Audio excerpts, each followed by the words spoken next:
Hi, my name's Susan Roberti, and welcome to Let's Talk Tail Waggers. I am so excited to be here today.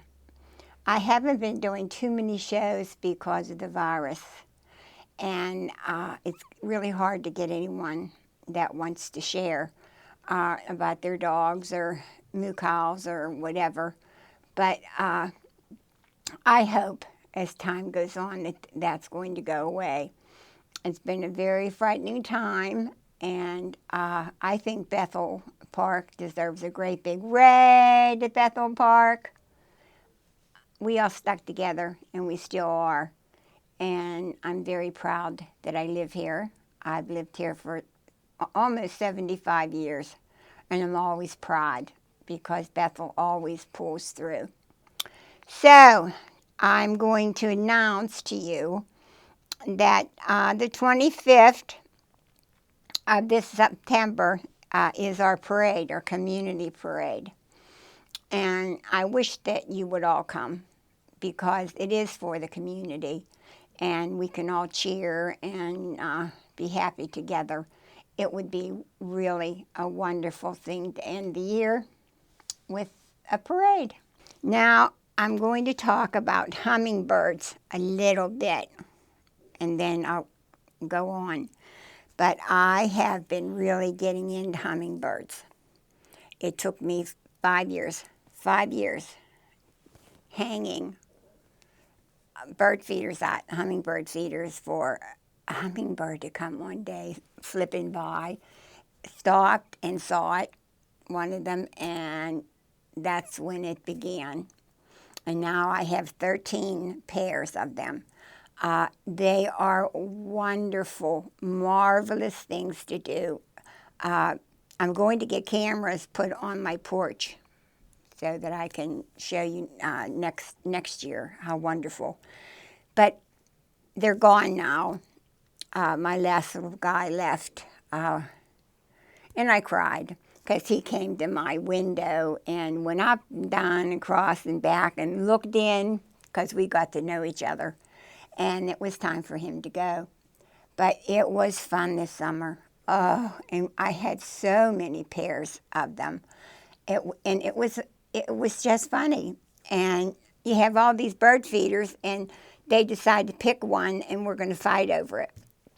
But if you can next year get a hummingbird feeder, there's one kind that's good. You can look it up. My tablet won't work.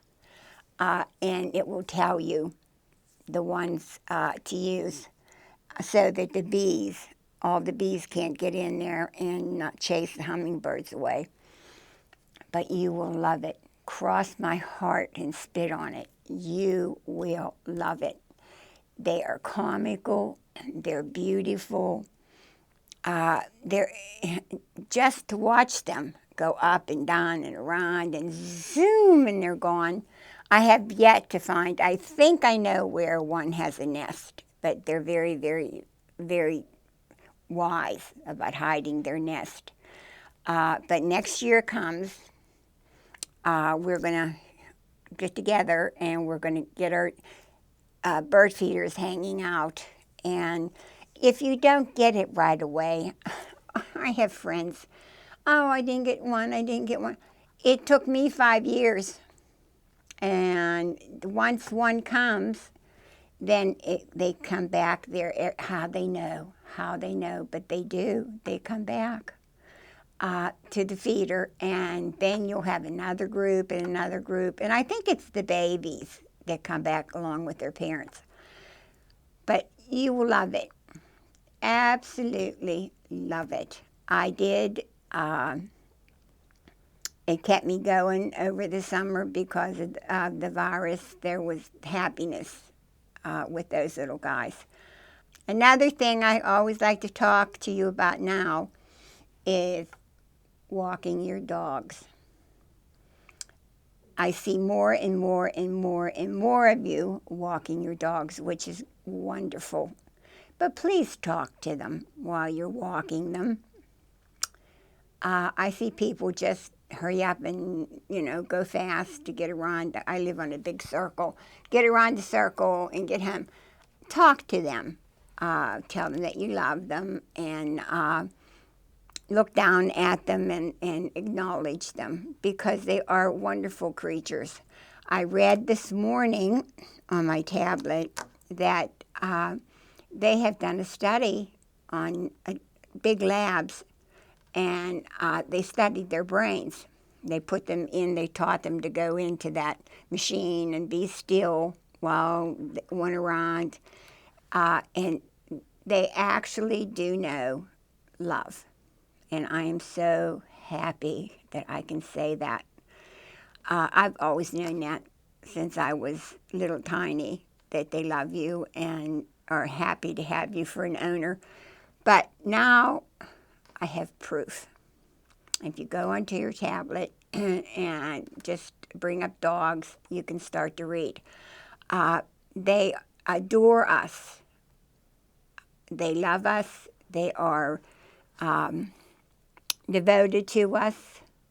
And I am devoted to them. And I know the masters out there that have have dogs are devoted to their dogs too. And I've heard such wonderful stories about the virus and people having dogs and kitty cats and birds. They kept them sane.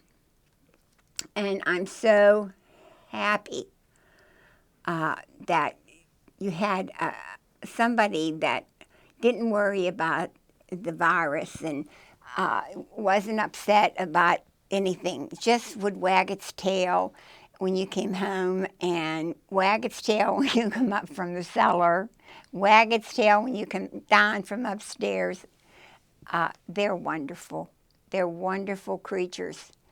And I think walking them is a very private time for you and your dog. And I know when I had my dogs, I don't have any more now because I'm 75, and if something happens to me, I don't have anyone to leave the dog to. So I have a kitty cat, and my girlfriend will take the kitty cat if something happens to me. But anyways, just love them. Just love them like they should be loved, and taking them out and walking them. You can spend time, you can sit down in the grass and pet them and love them, and just spend special time with them, because they really love you and they want to give it back to you. So, oh yes, I'm looking down here. Please, when you go walking, when you come home, check them for ticks. Check yourself for ticks. This time of the year is really bad. I mean, the summer was horrible, but for some reason in the fall, they really get jumpy and jump on you. And when you walk your dog, they'll get on their pads, inside their pads, on the end of their nose, inside their ears, on their bellies, and down the backs of their legs. So when you come home from a walk, it's another thing that you can do to show them that you love them, is to sit down and check their pads and in between their toes. Go up their leg and up into their shoulder. They do get them, and you don't realize it. So a dog getting bit with a tick which has Lyme's disease is horrible, as it is with a human, but dogs really suffer. They really suffer. So just take 5 minutes or 10 minutes and sit down and check them, because every time, even if you leave them out in the backyard to run around and they come back in, just feel their ears and check them, or in the evening check them, because I've had many friends lose their dogs over the disease, Lyme disease, and it's heartbreaking. It really is. But they give so much pleasure and they give so much happiness. We can at least check them for ticks. And when the snow comes, please, as you know, I've asked so many times, please, when you get home, if there's salt on the street, don't walk them there. But if you have to, take them and wipe their feet really well because that salt will eat into the skin, into their pads, and their feet become very, very sore. So that's just one of the things that you have to be careful of because they're your best friend. And if you're walking them in the heat, because boy have we had the heat, please don't walk them on the road. Let them walk on the grass. Like I've told you many times, if they go onto the pavement and the heat goes into their pads, up their legs, up their back, up, and they're absorbing heat this way, they're absorbing heat this way. So please, please keep them in the grass. At least it's a little bit cooler in the grass. If they start panting, have water with you so that you can give them a drink because they really need a good drink of water. I wished I could just tell you how much I love your dogs. And I loved my dogs. I miss them so very much. But I know you take good care of them. I see you with them, and you make me proud. Now, this bottle that I have here is electrolytes for hummingbirds. We'll go back to the hummingbird.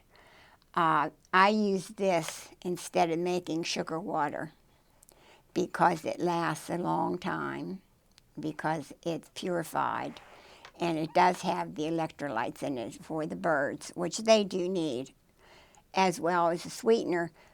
And it only costs $5 or $6, and 3 of these lasted me the whole summer. And they really got busy when it was time to go because they were having a feeding frenzy that was like unbelievable and laughable and enjoyable.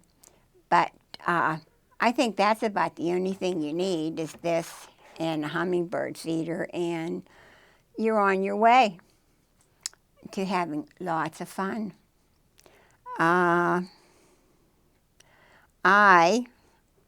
have lost 2 friends to this terrible virus, and they just didn't want to get a shot, and I loved them for it. That was their business, not mine. But it really is a scary disease, especially for older people. So please be careful. If you're not going to get a shot, and God love you, nobody says you have to, make sure you wear your mask when you go out so that you don't get it. Don't worry about the other person. You worry about you. And wearing a mask when you're out and about is very important. I still do, even though I have my shots when I go out to Walmart or over to the mall. I wear my mask just because I feel safer. But it is a wonderful thing to do and stick together. That's so very important, to stick together. Well, I don't know. I think I have gotten just about everything that I wanted to get done to talk to you about.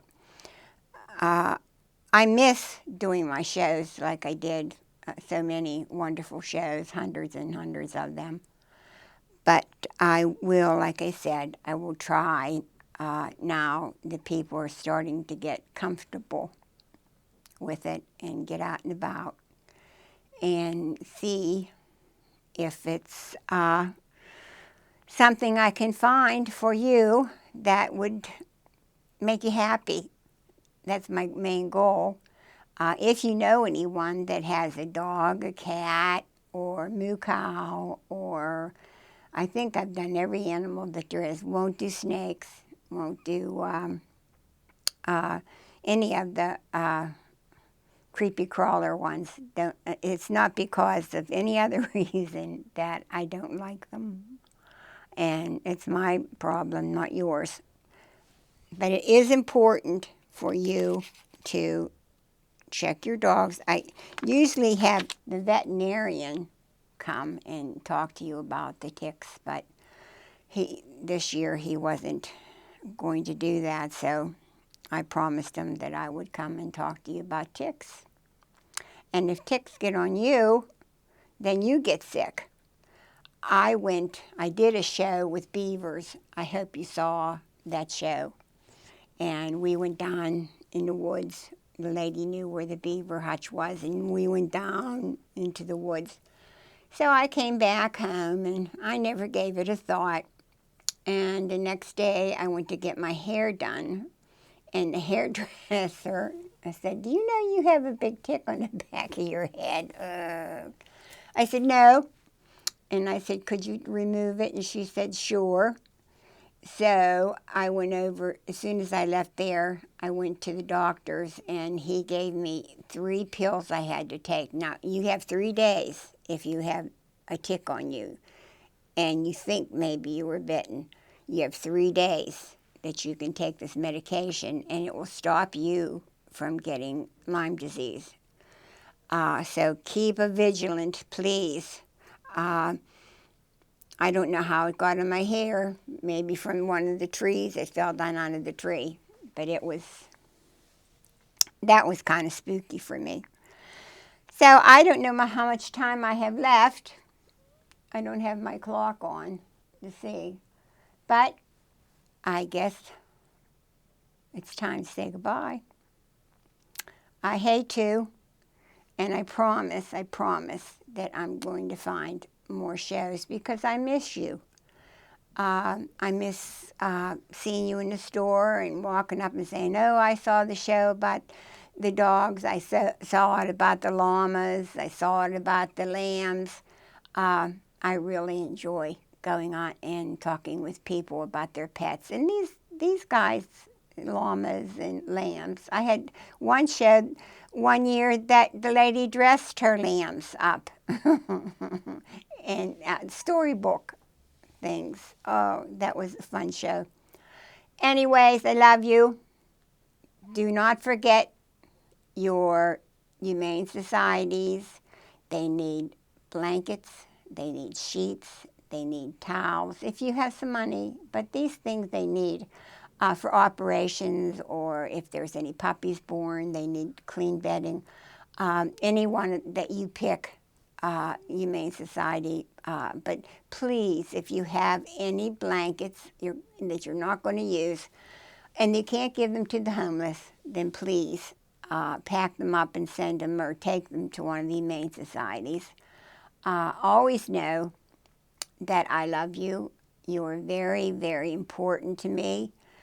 I really enjoy doing the show with you. And let's keep getting stronger and keep getting better from this virus.